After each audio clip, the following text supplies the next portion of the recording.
দর্শক ও দর্শীদের শপথ, কুতিলা আসহাবুল উখদুদ, গর্তওয়ালাদেরকে হত্যা করা হয়েছে।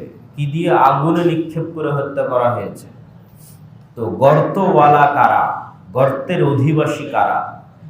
যাদের কথা আল্লাহ এত শপথ উল্লেখ করে বলছেন যে তাদেরকে আগুনে নিক্ষেপ করে হত্যা করা হয়েছে।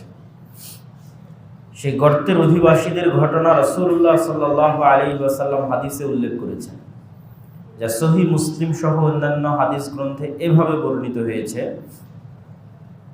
এই ঘটনাটি আমাদের জন্য শিক্ষণীয়। কানা মালিকুন ফিমান ক্বাবলাকুম, তোমাদের পূর্বে শত বছর, হাজার বছর পূর্বে একজন বাদশাহ বসবাস করত। ওয়া কানা লাহু সাহিরুন, এবং তার একজন বিশেষ যোগ্যতা সম্পন্ন জাদুকর ছিল, জ্যোতির্বিদ ছিল, যে বাদশাকে অতীত, বর্তমান, ভবিষ্যতের জ্ঞান দিয়ে, জাদুবিদ্যা দিয়ে সহযোগিতা করত। ফালাম্মা কাবিরা ক্বালা লিল মালিক ইন্নী ক্বাদ কাবিরতু ফাবআস ইলাইয়া গুলামান ওয়াআল্লিমহু সিহর, যখন এই জাদুকর বয়োবৃদ্ধ হয়ে গেল,